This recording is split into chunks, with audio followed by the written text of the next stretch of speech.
Olá, é um prazer tê-los aqui novamente. Eu sou o professor Israel, estamos na nossa Escola Bíblica Online.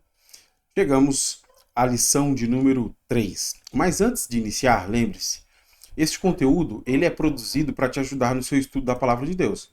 Por isso é muito importante haver uma certa dedicação da sua parte. É importante que você reserve um tempo para ler a sua revista, é importante que você reserve um tempo para ler o texto bíblico e reserve um tempo para assistir essa aula. E enquanto você estiver assistindo essa aula, é importante você saber que ela possui uma estratégia muito própria. Aqui, na descrição do vídeo, existem 3 informações que são informações importantes para o seu aprendizado. Primeiro, há um cronograma da aula, a maneira como este conteúdo será apresentado a vocês. Além disso, há também uma aula-atividade, que serve para a verificação do aprendizado. Assim que você terminar de assistir essa aula, eu recomendo que você faça a aula-atividade para verificar aquilo que você aprendeu.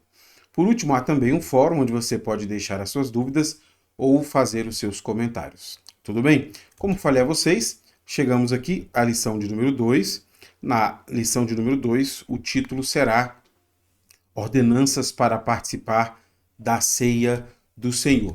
Para iniciar então a nossa aula, eu quero começar apresentando para vocês o cronograma que nós seguiremos aqui nesta aula.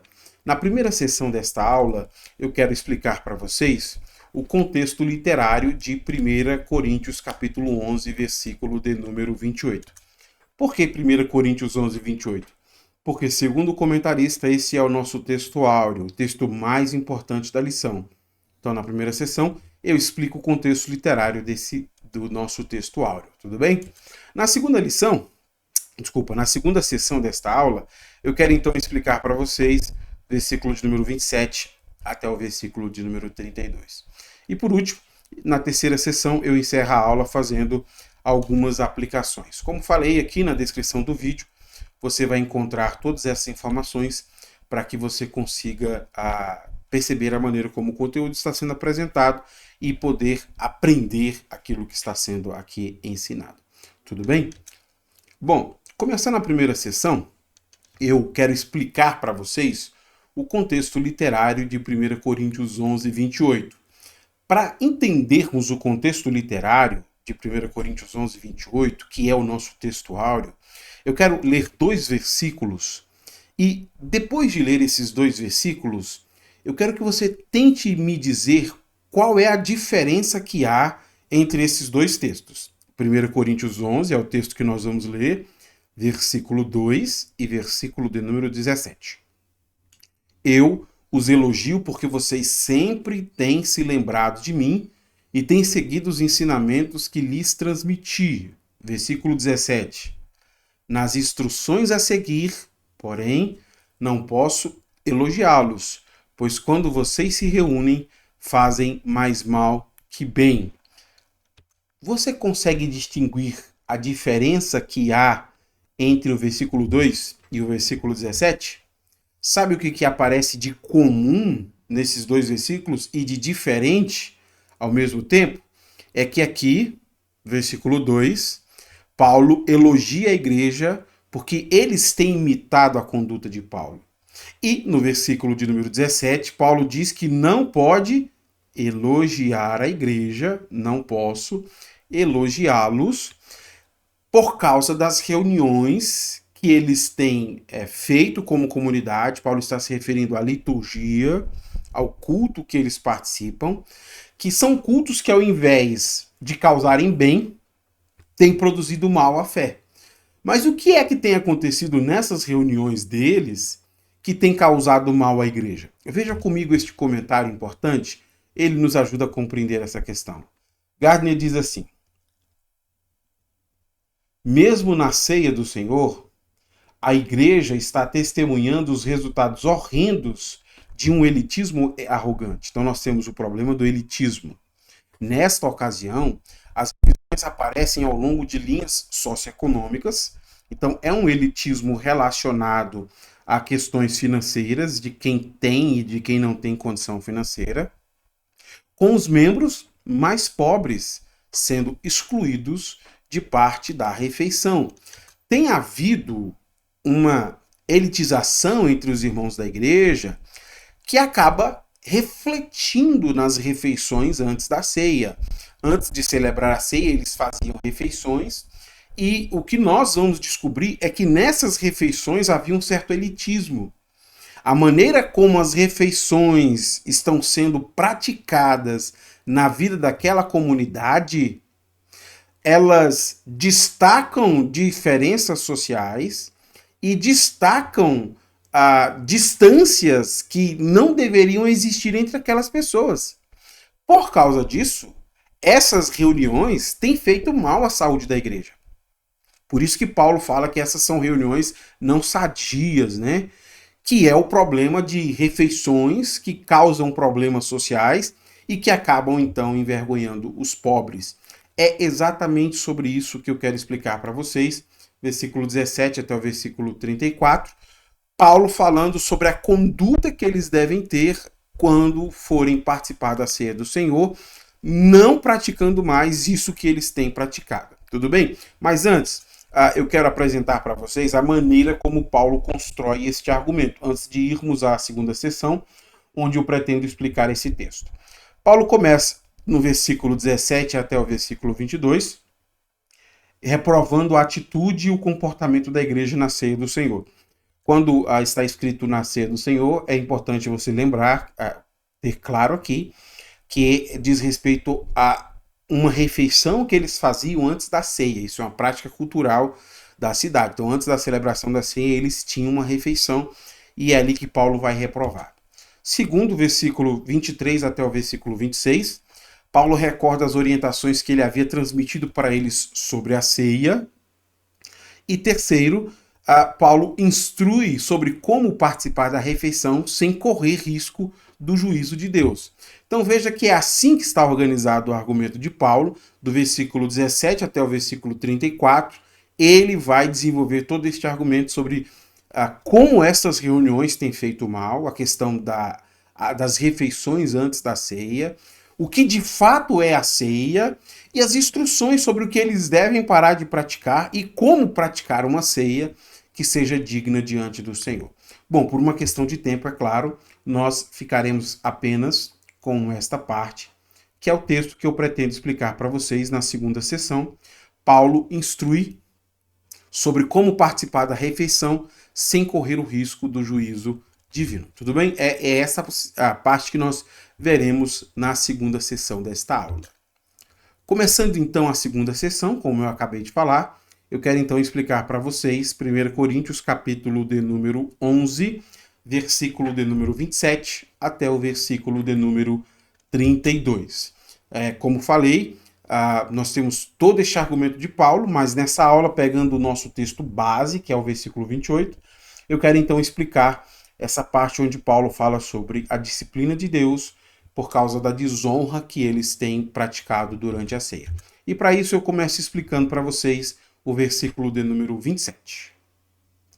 Assim, quem come do pão ou bebe do cálice do Senhor indignamente é culpado de pecar contra o corpo e o sangue do Senhor. Antes de explicar, eu já falei isso aqui em aulas passadas, essa expressão de Paulo, essa expressão importante de Paulo, é uma expressão que conecta dois pontos do seu argumento. Ele faz isso em diversas cartas. Quando Paulo coloca um portanto, quando Paulo coloca um assim, aquilo que foi falado de maneira teórica, a doutrina básica da fé, será agora exigido uma postura prática. Então, o assim começa dizendo que a explicação oferecida para Paulo sobre o que é a ceia passa a ter agora exigências para esses irmãos sobre como eles não devem comer o pão ou beber o cálice do Senhor de maneira indigna. E veja, a palavra indigna que aparece aqui significa de maneira que desonra.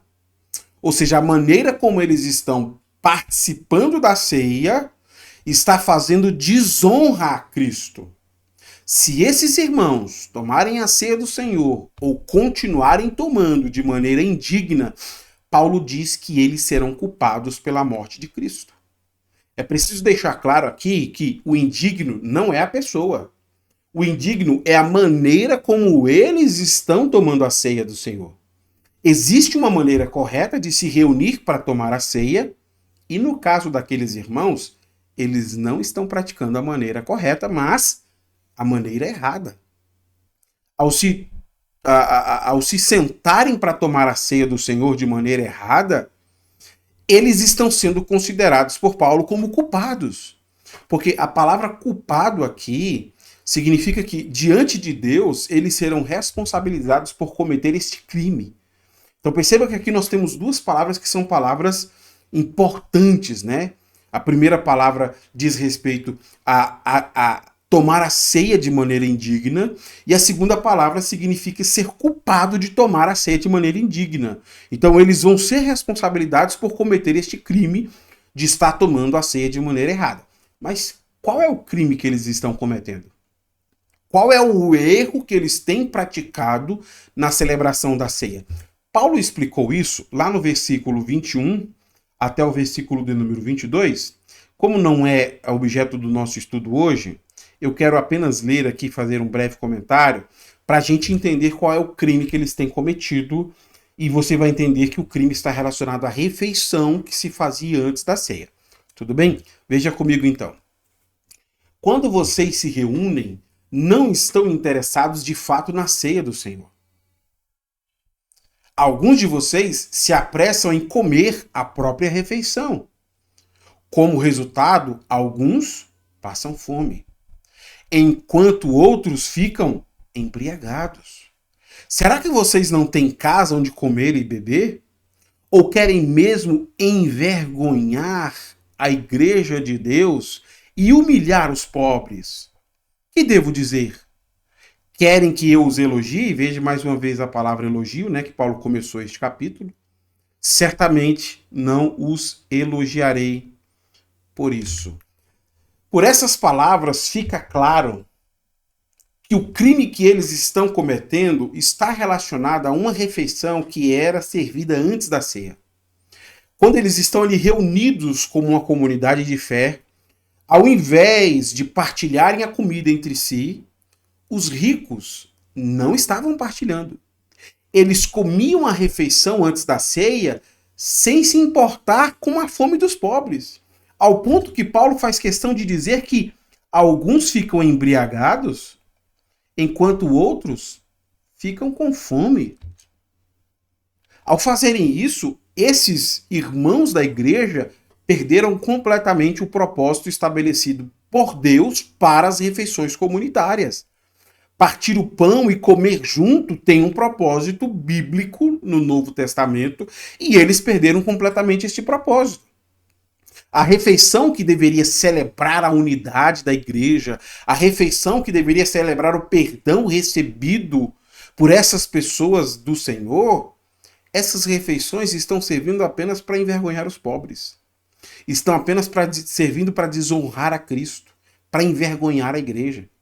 Então veja, ao invés de celebrar a unidade, ao invés de celebrar o perdão, essas refeições servem apenas para revelar que existem diferenças sociais e que ali há segregação social.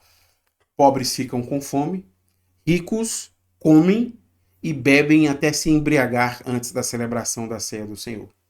Aquelas refeições que estão sendo praticadas antes da ceia revela que aquela igreja fracassou como uma comunidade no seu papel de comunicar a obra de Cristo.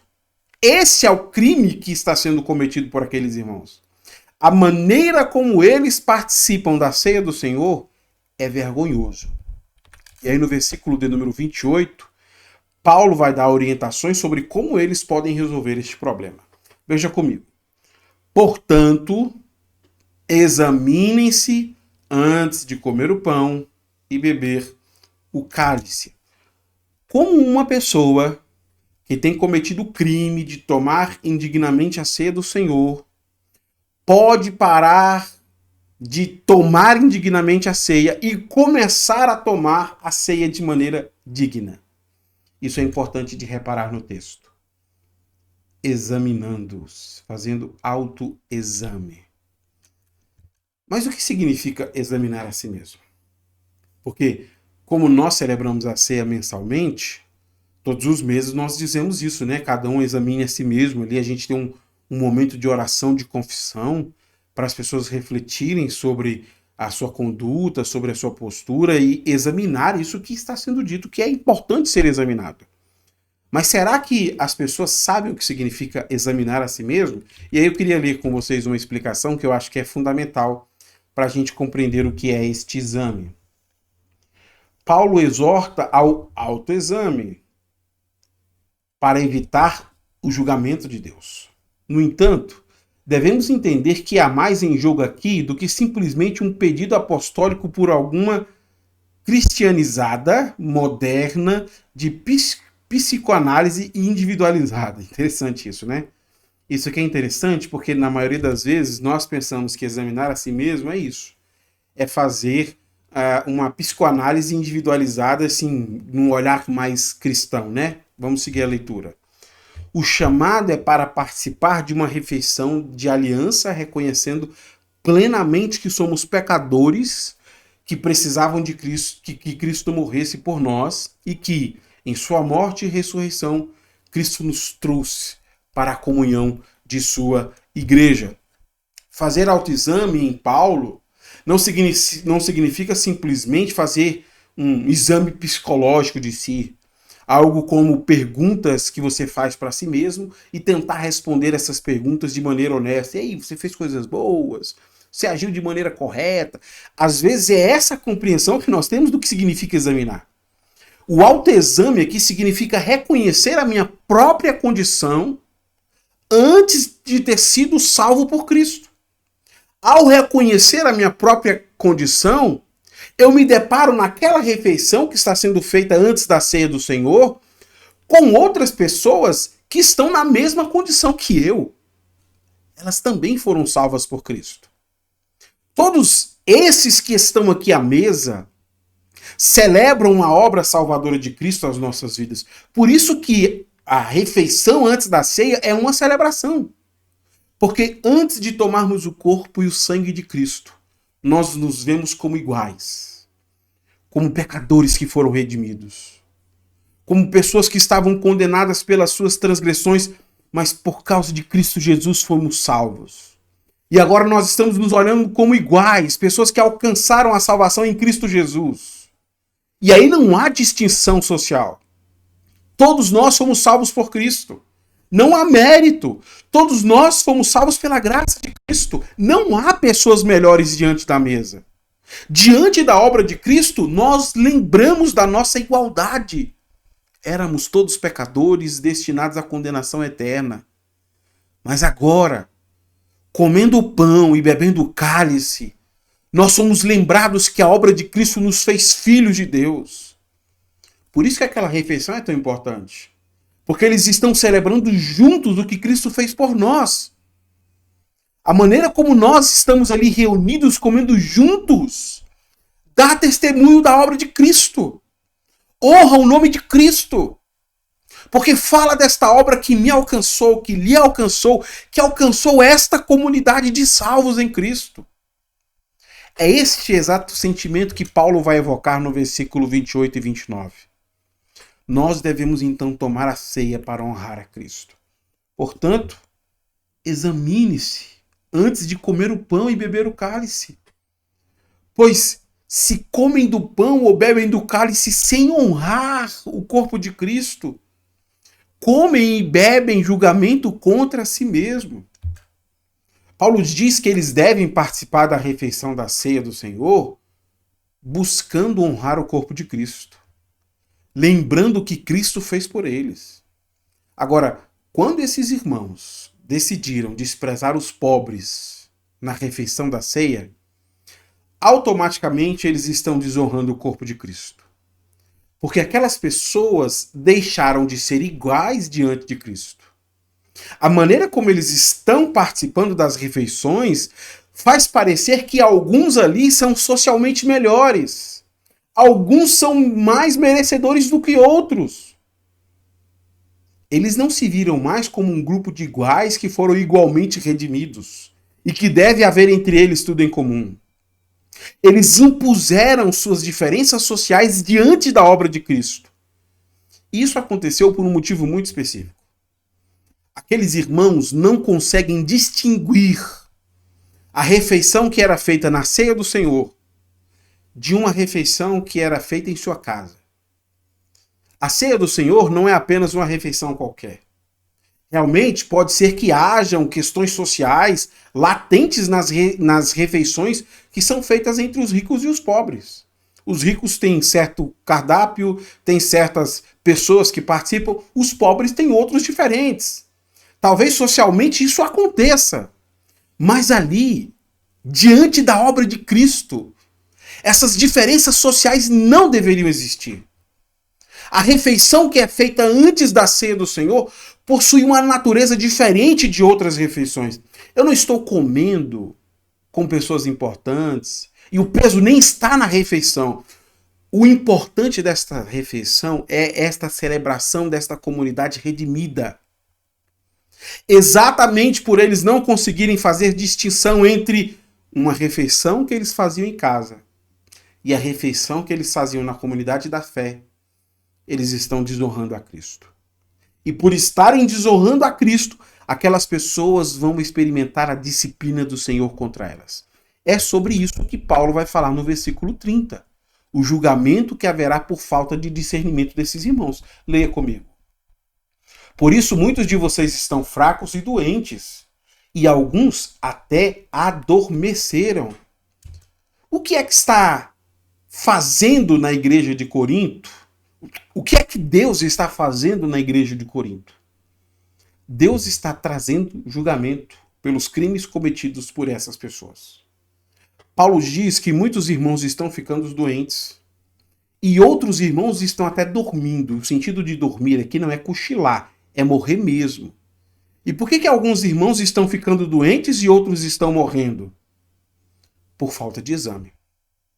Quando eles não fizeram autoexame e tomaram a ceia do Senhor de maneira indigna, eles descobriram na prática qual é a consequência do pecado de tomar a ceia do Senhor de maneira indigna. E a consequência é juízo de Deus. Olha que comentário interessante o Gardner coloca pra gente. O versículo 30 pode parecer chocante para os ouvintes modernos que odeiam ouvir sobre o julgamento final. Quanto mais ouvir sobre qualquer possível vínculo entre o comportamento agora e o julgamento presente de Deus sobre as pessoas. Podemos observar que Paulo não sugere que todas as doenças encontram sua raiz neste comportamento pecaminoso. Tem uma pregação de uma série de reflexão da nossa igreja que eu explico isso, né? A doença pode surgir de pecado, mas nem toda doença surge do pecado. Aqui no caso da igreja, é isso. A disciplina de Deus é a maneira como Deus está julgando essas pessoas pelo comportamento inapropriado delas. E veja que isso nos lembra muito a maneira como Deus tratava o seu povo no Antigo Testamento. Quando nós lemos, por exemplo, Deuteronômio 11, nós vemos que Deus era responsável por trazer bênçãos ou maldições, dependendo do comportamento do seu povo. De igual maneira, o que Paulo está fazendo aqui é vendo Jesus como Senhor. Da mesma forma como Deus abençoou o seu povo, Jesus também abençoou o seu povo. Mas da mesma forma como Deus traz maldição sobre o seu povo, Jesus também traz julgamento sobre o seu povo, sobre aqueles que se rebelam contra as suas ordens. Por isso que o autoexame é tão importante. Por isso que antes da ceia eles têm que fazer este autoexame. Para evitar que essas pessoas passem pelo juízo disciplinar de Deus. Paulo faz questão de enfatizar isso no versículo 31 e 32. Se examinássemos a nós mesmos, não seríamos julgados desta maneira. Mas, quando somos julgados pelo Senhor, estamos sendo disciplinados para que não sejamos condenados com o mundo. Isso é maravilhoso demais. Porque Paulo pretende deixar claro que na ceia do Senhor, aquele julgamento futuro que Deus trará sobre as pessoas, ele está sendo antecipado. Algumas pessoas do povo de Deus estão sendo julgadas exatamente durante a ceia. Mas Paulo não coloca esse julgamento como sendo uma condenação do Senhor. Esse julgamento é para corrigir aquelas pessoas. Se cada pessoa fizer o autoexame, não seria necessário Deus disciplinar o seu povo. A disciplina serve exatamente para que essas pessoas possam se ajustar à perfeita vontade de Deus. Elas não sabem, elas têm plena consciência de onde elas estão errando. Elas têm plena consciência de o que elas precisam fazer para agradar o Senhor.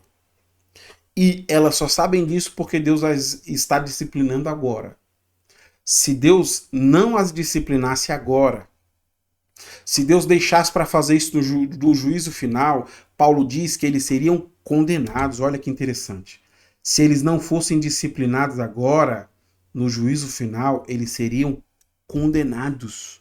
Condenados pela maneira como viveram. Por isso que a disciplina do Senhor, ela é vista como um ato de amor vindo da parte de Deus para o seu povo. Ao invés de assistir o erro do seu povo e esperar o dia da condenação, Deus preferiu usar de misericórdia.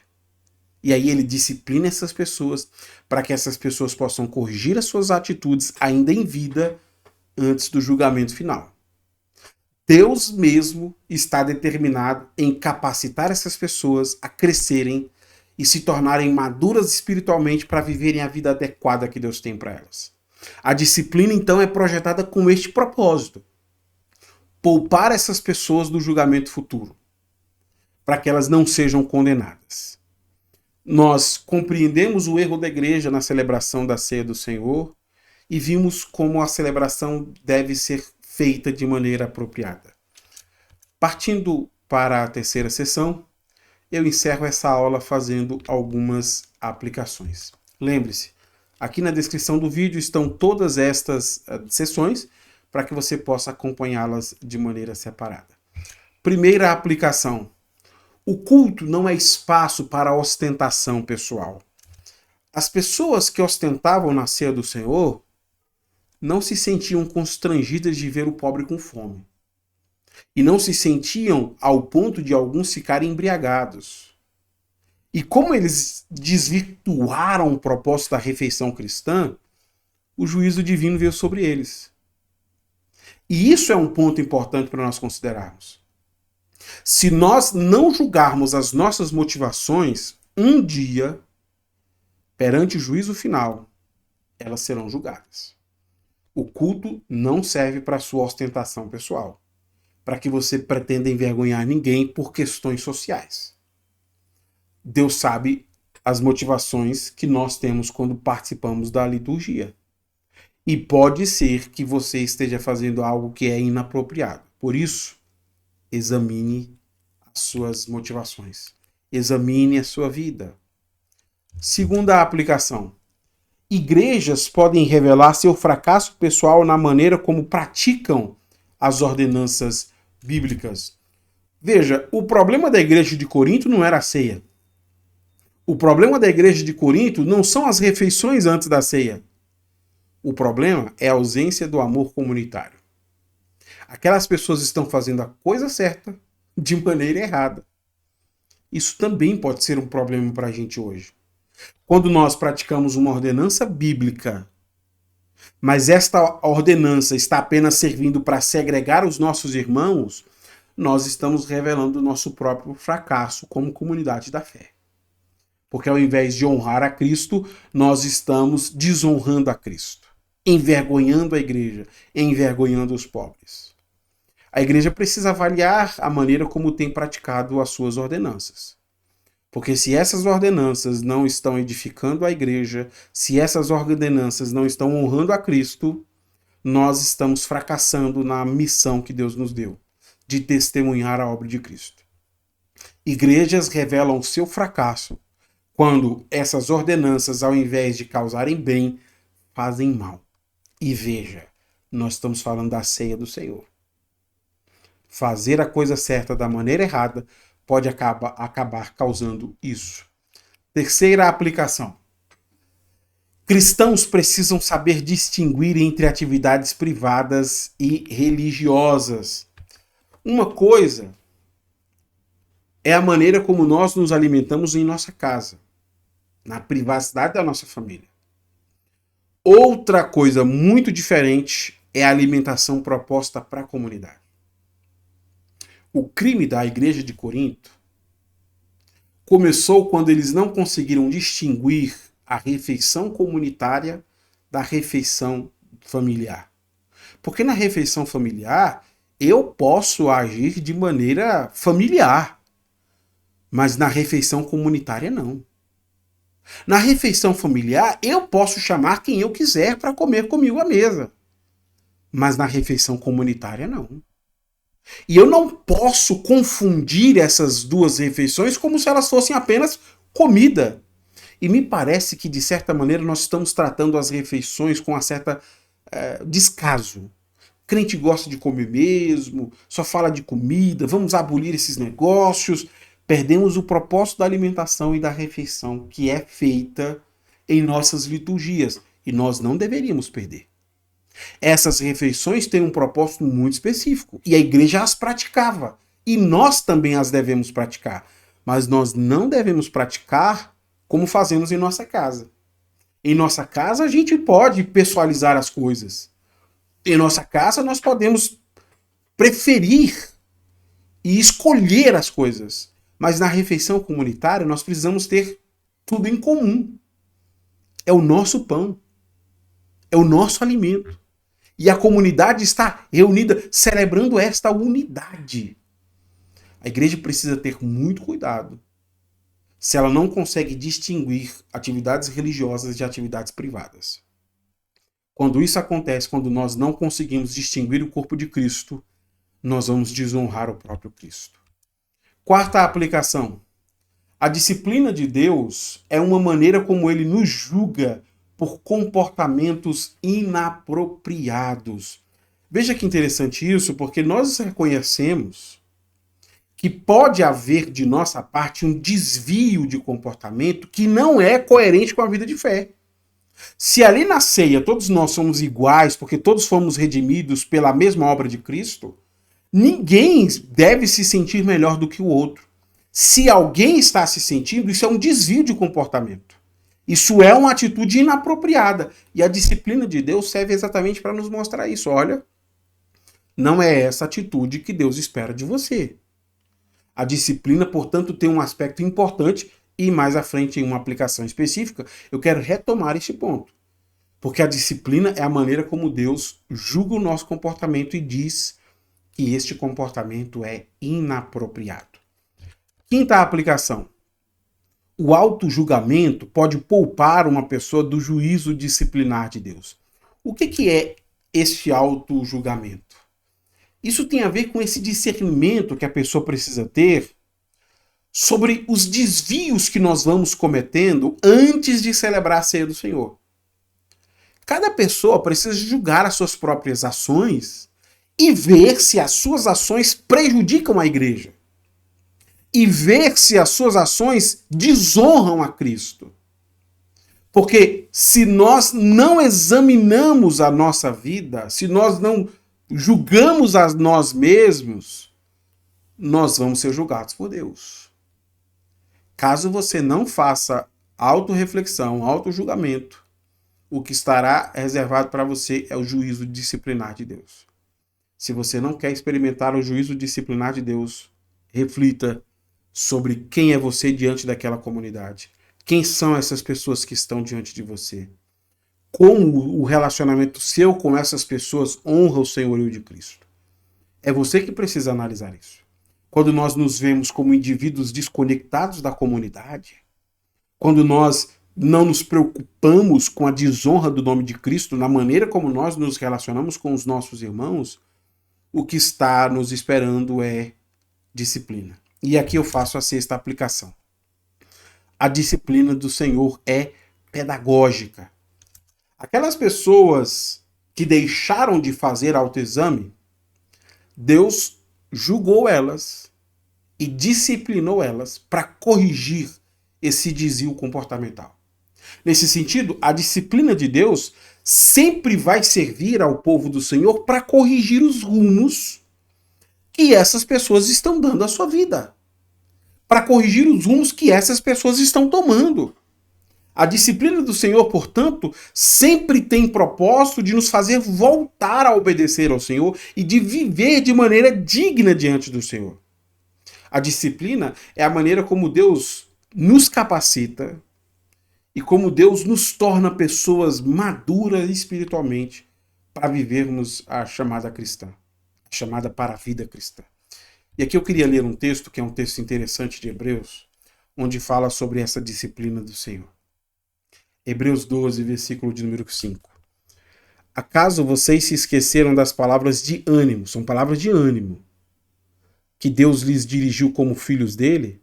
Ele disse: meu filho, não despreze a disciplina do Senhor.